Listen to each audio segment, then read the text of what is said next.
Oke guys, selamat datang di channel Badar17. Kali ini, admin akan membahas lanjutan anime Kuronoso Kanshi berdasarkan light novel, atau bisa disebut juga dengan Black Summoner. Admin ingatkan, ini adalah lanjutan dari video sebelumnya. Jadi bagi yang belum menonton video sebelumnya, silakan ditonton terlebih dahulu. Oke, sebelum ke pembahasannya, alangkah baiknya bantu channel ini dengan tekan tombol subscribe biar channel ini bisa berkembang lagi ke depannya. Oke, kita langsung saja ke pembahasannya. Di cerita sebelumnya berakhir di mana Kelvin dan rekan-rekannya berhasil menyelamatkan anak-anak panti asuhan Level yang ditahan oleh para penganut Alaris. Bahkan juga telah melumpuhkan mereka semua. Nah, kali ini kelompok Kelvin dan para pahlawan saat ini sedang menuju lantai 10 Dungeon Katakombe Roh Pahlawan. Setelah melewati beberapa lantai, Sutula memberitahu Kelvin kalau mereka saat ini berada di lantai 6. Sementara Gerard dan Melvina pergi duluan, jadi mereka sekarang ada di lantai 8. Kelvin rasa mereka pergi terlalu cepat. Di saat kelompoknya masih melewati 2 lantai pertama yang bahkan tidak ada musuh. Menurut Sutula, itu karena posisi mereka dari awal berbeda. Jadi Sutula sarankan untuk tidak memikirkannya. Lalu, Sutula merasakan ada musuh di depan. Setelah mengatakan itu, deteksi bahaya Kelvin berbunyi. Tiba-tiba, para monster terus muncul dari bayangan labirin. Bagi Miyabi, monster itu sangat lemah dan Toya setuju itu. Jadi, mereka menawarkan diri untuk mengatasinya. Menurut mata analisis Tola, monster di depan adalah peringkat B yang disebut bayangan labirin. Namun, Tola rasa bakal lebih mudah jika melewati jalan itu. Kelvin memejamkan matanya sekali lagi, di mana ada garis di jalan batu yang monster hindari. Setelah bilang itu adalah garis yang telah Rion lewati, karena Rion jadi orang suci, jadi tanahnya telah dimurnikan. Saat ini di Katakombe Roh Pahlawan, tepatnya di lantai 8. Itu terlihat seperti kuil yang secara aktif digunakan untuk memuja dewa daripada penjara bawah tanah. Itu memiliki dinding bertahtakan platinum. Nah, di sana, Gerard dan Melvina yang lebih dulu dari kelompok Kelvin sedang menghadapi segerombolan monster yang tampak seperti kesatria dari ras yang berbeda. Meski Gerard tampak bersenang-senang menghadapi mereka, Melvina tampak merasa aneh dengan kesatria undead yang sedang mereka lawan. Mereka terlihat tidak mati. Terlihat dari ketika Gerard menghancurkan tubuh para undead. Darah mereka yang muncrat terlihat sangat mirip dengan orang normal. Tapi Melvina rasa tidak ada gunanya memikirkannya sekarang. Melvina yakin jawabannya terletak lebih dalam. Sambil memusnahkan semua musuh di jalan mereka, keduanya terus naik dan turun di lorong labirin. Tiba-tiba keduanya berhenti. Lalu mereka keduanya merencanakan untuk membebaskan para sandera yang masih tersisa, yaitu Suster Atra dan Arya. Berkat Sera dan Enji, mereka sekarang memiliki gambaran umum di mana kedua suster itu berada, dan tempat ini adalah lokasinya. Keduanya pun tiba di ruangan di mana memperlihatkan Suster Ria yang tampak tidak sadarkan diri diikat di salib besar. Dan di kedua sisi salib ada peti mati putih yang dihiasi dengan lambang nasional Deramis. Melihat dua semangka Ria, Gerard rasa itu setara dengan milik Sera dan itu menakjubkan. Melvina bertanya maksud dari perkataannya. Gerard menjawab tidak ada, hanya rajanya yang akan mengerti. Melvina memilih untuk tidak mempertanyakan apa yang dikatakan Gerard dengan nada yang terdengar begitu serius. Lagi pula tidak ada waktu untuk melakukannya, karena orang lain berdiri di depan salib tempat Suster Ria diikat. Orang itu adalah Marcel Gottes, kardinal yang seharusnya berada jauh di atas pintu masuk ruang bawah tanah. Marcel menyambut kedatangan Melvina dengan senyum ramahnya. Namun fakta bahwa dia tahu identitas asli Mel sebagai Melvina, Dewi Reinkarnasi, adalah tanda peringatan besar. Gerard tampak tidak yakin ketika dia rasa baru saja melihat Marcel. Tapi Melvina meyakinkan Gerard bahwa penglihatannya tidak salah. Melvina bertanya apakah Marcel yang di atas adalah palsu. Marcel menjawab sambil menggosok dagunya dengan serius bahwa dugaan Melvina sangat dekat, tapi itu belum cukup. Marcel tegaskan yang di atas bukanlah palsu, karena jika palsu, itu akan langsung diketahui Kelvin oleh mata analisisnya. Jadi Marcel belum tahu cara mengatasi kemampuan itu. Nah, Marcel juga mengungkapkan bahwa dia juga bukan penganut Learis. Bahkan Marcel sendiri tidak suka dengan tindakan mereka. Lalu Melvina bertanya tujuan Marcel sebenarnya. Marcel menjawab untuk tidak menghiraukannya, bahwa tidak mengubah fakta bahwa dia yang telah membantu mereka untuk dapat bergerak lebih mudah, dan itu tidak dapat dimaafkan.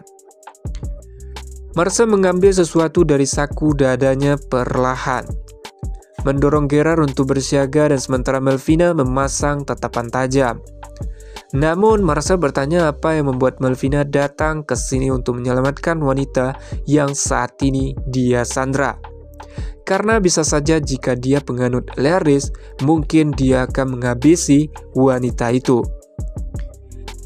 Pertama, Melvina menjawab bahwa transceiver yang digunakan penganut Learis hanya menjangkau 2 atau 3 lantai. Jadi tidak mungkin pesan itu sampai pada Marcel yang berada di lantai 8. Oh ya guys, informasi transceiver ini diketahui Melvina berasal dari Kelvin yang telah memeriksanya menggunakan analisis mata. Melvina lanjut menjelaskan bahwa singkatnya Melvina yakin Marcel termasuk dalam kekuatan ketiga, di mana orang-orang penganut Learis menculik anak-anak, sedangkan Marcel menculik para Biorati sebagai umpan untuk menariknya keluar. Atas sangkaan Melvina, Marcel bertanya apakah Melvina punya bukti. Melvina menjawab bisa tidak. Namun, semakin lama situasi ini berlangsung, semakin kritis jadinya. Dan akhirnya, Paus tidak punya pilihan selain meninggalkan sandera yang tersisa. Karena itu, masuk akal untuk menyelamatkan sebanyak mungkin. Setelah mendengar jawaban Melvina, Marcel lega mendengar bahwa Dewi Deramis adalah makhluk yang penuh kasih dan baik hati. Tapi sayangnya Marcel telah ternodai oleh partisipasinya dalam perebutan kekuasaan yang mengerikan. Namun diberkati oleh kesempatan mendengar suara Melvina. Sekarang Marcel mengerti kenapa Colette begitu memujanya. Melvina telah melakukan putaran bagus dalam segala hal, walaupun banyak dari strateginya yang kurang tepat. Lantai 1 dan 2 baik-baik saja, tapi Melvina berkeringat ketika mengetahui bahwa beberapa sandera berada di lantai terdalam. Lalu kemudian Melvina dan Gerard menatap kaget ketika Marcel meraih sebuah benda, lalu mendorongnya melalui hatinya sendiri. Dengan mendengus kesakitan, Marcel memanggil pahlawan kuno untuk bangkit dan membunuh sang dewi. Tutup kedua peti mati di ruangan itu tiba-tiba terbuka dan jatuh ke lantai saat dua sosok duduk. Kedua sosok itu bernama Sorondil dan Ragan. Begitu mereka bangun, kedua pria dari peti mati itu memulai percakapan, mengungkapkan bahwa mereka saling mengenal dengan baik. Tapi kemudian mereka melihat sekeliling ruangan dengan rasa ingin tahu, tidak mengerti tentang situasi yang mereka hadapi. Gerard yang juga sama bingungnya bertanya pada Melvina melalui jaringan siapa mereka. Melvina menjawab bahwa mereka adalah teman pahlawan sebelumnya, yaitu Sergei Loret. Namun setelah mengalahkan Raja Iblis Gustav, Sergei kembali keduanya dan mereka berdua meninggal. Namun anehnya, mereka saat ini terlihat hidup dan sehat. Melvina menduga sesuatu telah terjadi di lantai ini. Jadi untuk jaga-jaga, Melvina memberitahu semua yang terjadi dan apa yang mereka ketahui pada Kelvin melalui telepati. Yang menurutnya, Kelvin saat ini masih berjalan di lantai tengah. Kelvin bilang dia akan datang sekarang dan meminta untuk menyisakan beberapa untuknya. Ketika Melvina selesai berkomunikasi dengan Kelvin, Gerard memintanya untuk memperbarui apa yang Kelvin katakan. Namun, jawaban yang didapat Gerard serta pemandangan Melvina menggeliat karena malu dan tersumalu membuatnya tercengang. Itu karena Melvina bilang kalau Kelvin berkata padanya bahwa suaranya sangat indah hari ini dan ingin segera bertemu dengannya. Melihat Melvina yang mengalami banyak ekspresi, Sorondil mengira dia wanita pemikat dan mengajaknya minum teh bersama. Tentunya Sorondil melakukan itu karena dia masih belum sadar berada di dungeon. Namun ditolak oleh Melvina, sehingga Sorondil mencengkeram dadanya dan terhuyung mundur. Ragat mengolok Sorondil yang masih melakukan itu di situasinya. Ragat mengolok Sorondil yang masih melakukan itu di usianya yang sudah tua. Sorondil bilang jika menemukan gadis imut dan cantik dia akan memukulnya sebagai sopan santun terhadap pria. Ragat bertanya bagaimana dengan Sergei. Sorondil menjawab dia akan mengejar cinta di mana itu paling dekat. Tapi jika ada Sergei di sini juga, Sorondil akan mengejarnya. Ragat membalas ocehan Sorondil dengan ekspresi keraguan, sehingga Sorondil kesal dan mulai pidatonya tentang seorang pria.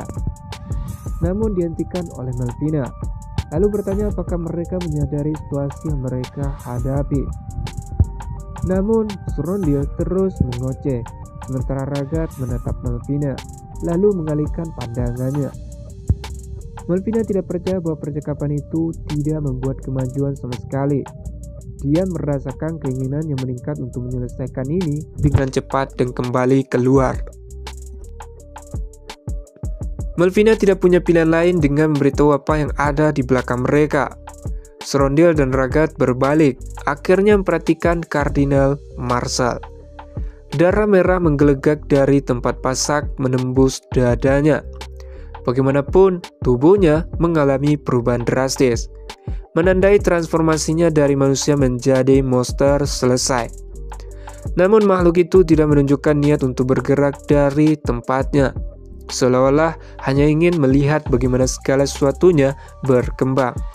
Tapi anehnya Sorondil dan Ragat malah melihat monster itu seolah terlihat seperti versi Sergei di waktu muda.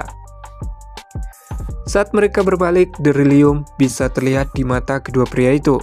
Lebih tepatnya mereka berdua telah terkena ilusi dari monster Marshall, yang kemungkinan bertujuan agar Sorondil dan Ragat tidak menyerangnya. Sehingga sekarang Sorondil dan Ragat memusuhi Melvina dan Gerard yang mereka anggap telah berencana menyerang gadis seperti itu yang sebenarnya monster Marshall. Apalagi penampilan Gerard terlihat seperti Raja Iblis, Sorondil merasa telah ditipu. Sementara Ragat merasa Melvina aneh dan mencurigakan. Sorondil mengingatkan Ragat agar hati-hati. Atas sikap aneh Melvina, Sorondil curiga Melvina bisa berkomunikasi melalui jenis telepati. Atau lebih tepatnya Sorondil pernah melihat Oracle of Dramis bertingkah seperti itu sebelumnya. Atas tanggapan itu, Ragat hanya mengatakan kalau dia tidak ingat.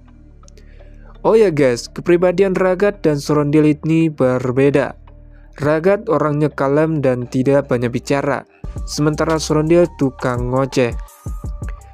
Baik Melvina dan Gerard kehilangan kata-kata, seolah-olah situasinya akan menjadi serius, tetapi belum sepenuhnya berhasil. Sorondil menembakkan panah berwarna perak ke arah Melvina dan mengilhami dengan sihir untuk meningkatkan kecepatan dan kekuatan panahnya. Melvina berhasil menghindari panah perak dengan gerakan paling sederhana.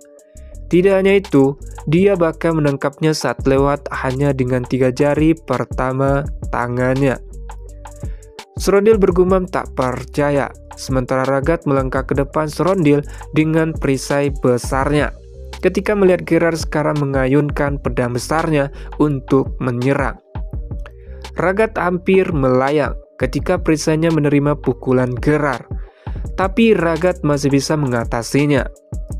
Sudah lama sejak Gerard melawan seseorang yang bisa memblokir serangannya alih-alih menghindarinya, dan Ragat tidak hanya memblokir, dia masih menyerang meskipun mengetahui bahayanya. Gerard mau tidak mau berbagi gembiraannya dengan Melvina melalui jaringan. Namun Melvina bilang itu karena Gerard masih menahan diri tanpa dia sadari. Setelah diberitahu, Gerard pun mulai serius.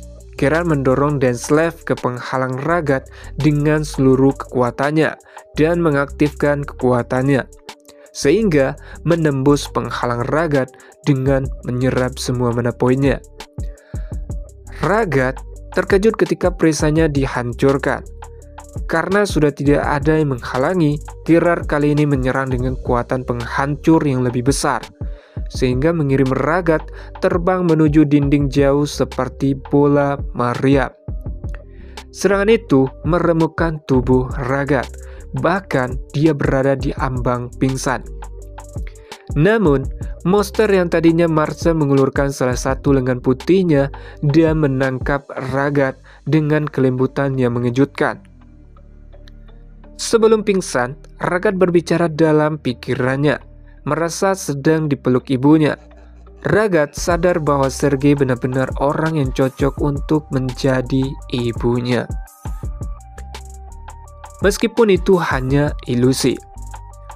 Lebih tepatnya apa yang dilakukan Marcel hanyalah memimpin domba yang hilang menuju kedamaian batin. Kemudian Gerard bergegas ke target berikutnya, yaitu Marcel. Dia mengangkat pedang besarnya dengan maksud untuk menjatuhkannya dalam satu tebasan besar. Sorondil mencoba mencegat Gerard dengan menembakkan panahnya, namun langsung dicegat oleh Melvina dengan menusuk bahu kanannya dengan tombaknya dan membuatnya kehilangan keseimbangan. Tidak hanya itu, Melvina melemparkan Sorondil ke tanah dengan kekuatan yang jauh lebih besar. Tombak itu menembus tubuh Sorondil dan mengubur dirinya ke dalam tanah. Sorondil mengerang kesakitan dan menyadari tubuhnya mulai berubah menjadi patung es. Melvina lalu bertanya bagaimana kabar Gerard. Sebagai tanggapan, Gerard membalas dengan berkata kalau dia juga sudah selesai. Gerard bilang meski monster itu kuat, anehnya pergerakannya sangat lamban. Melvina menjawab tapi dia menangkap Ragat tepat waktu. Melvina lalu menyadari sesuatu dan mendekati mayat mantan kardinal.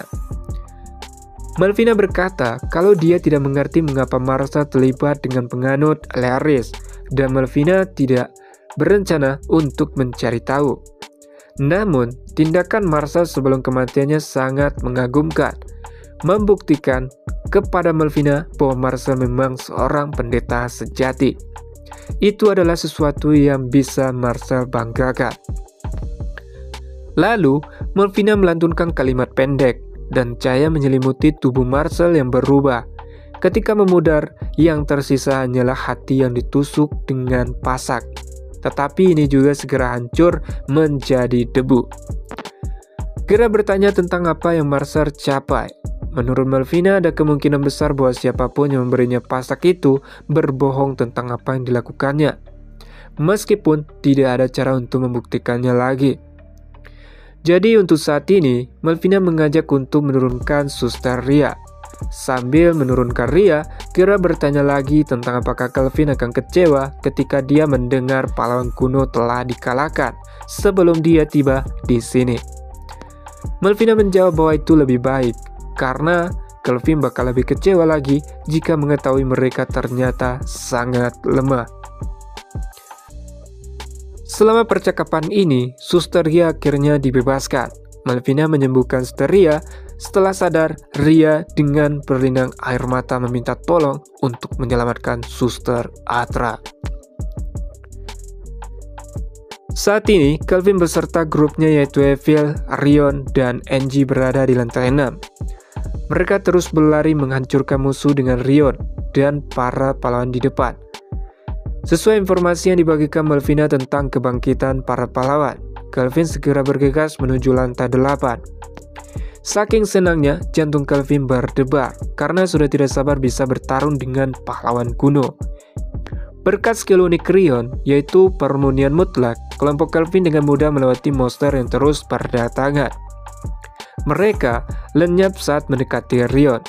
Bahkan sekelas roh jahat yang dianggap sangat kuat ini berbalik, menjerit dan melarikan diri ketika sudah cukup dekat dengan Rion. Namun dengan sekejap Rion berada di depan roh jahat. Seketika roh jahat menjerit kesakitan.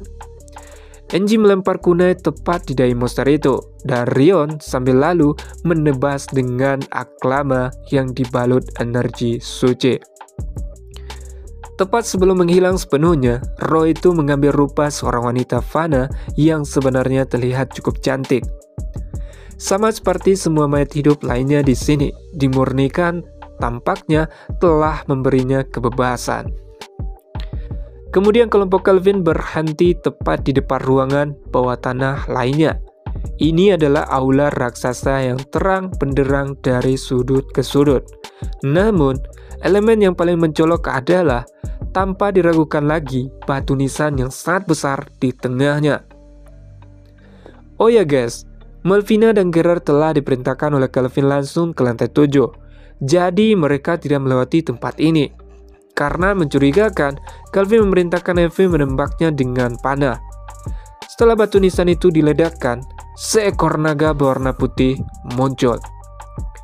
Naga itu juga bisa bicara. Naga itu adalah Raja Naga Cahaya. Mendengar namanya membuat jantung Kelvin benar-benar berdebar. Raja Naga Cahaya adalah salah satu dari 8 Raja Naga yang ada di dunia. Bahkan memiliki kekuatan untuk menyaingi para dewa. Tapi untuk lebih yakin, Kelvin bertanya pada Dahak apakah naga itu benar-benar Raja Naga Cahaya yang asli. Oh ya guys, para naga seperti Dahak, Madufarak, dan Boga itu mereka saat ini berada di kolam ajaib Kelvin. Jadi mereka kalau berbicara melalui jaringan atau telepati. Menurut Dahak, posisi Raja Naga Cahaya berpindah tangan selama era Perang Besar.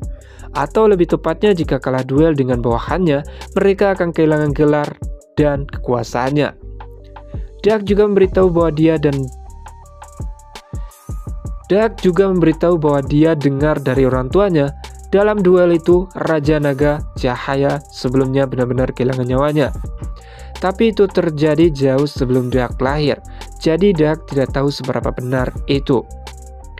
Nah, ini mengingatkan Kelvin dengan informasi dari Melvina di mana seseorang yang telah mati hidup lagi dan tidak masuk akal. Dahak lalu bertanya, tidak bisakah Kelvin mengetahuinya hanya dengan menggunakan mata analisis? Kelvin menjawab skill penyamaran melemahkan mata analisisnya. Nah, Kelvin berpikir sesuai dengan apa yang dijelaskan Dahak, kemungkinan besar naga putih yang Kelvin hadapi adalah yang telah kehilangan tahta Raja Naga Cahaya. Naga kuno yang berbeda yang mengalahkannya masih hidup di tempat lain sebagai Raja Naga yang sebenarnya. Ketika semua kelompok Kelvin terdiam, Raja Naga Cahaya menganggap mereka ketakutan dan gemetar. Namun Evil segera menyuruhnya diam. Hal itu membuat Raja Naga Cahaya kesal telah diperintahkan oleh pelayan rendahan. Namun Evil sekali lagi minta tolong padanya untuk diam. bahwa tuannya saat ini sedang berpikir keras. Dengan begitu, Raja Naga Cahaya memberinya kesempatan untuk berpikir. Atas pengertiannya, Evie berterima kasih atas nama tuannya. Setelah beberapa saat, Kelvin melihat ke belakang. Kelvin bilang dia sudah selesai. Kelvin kemudian memerintahkan Rion dan Angie untuk maju dan berkumpul kembali dengan Melvina dan Gerard. Kelvin juga memberitahu tangga menuju lantai 7 sudah dekat dan meminta pada mereka untuk serahkan ini padanya. Setelah diperintahkan, Rion segera berlari seperti petir, sementara Angie menghilang tanpa suara. Naga itu gagal bereaksi tepat waktu, dan keduanya tidak punya masalah menembak melewatinya, menuju tangga yang menuju ke bawah. Kelvin bilang pada naga itu untuk tidak mengkhawatirkan mereka, karena dia dan Evil yang akan menghadapinya. Naga itu mengira Kelvin telah meremehkannya dan memperingati bahwa gangguan Kelvin hanya akan membawanya kepada kematian.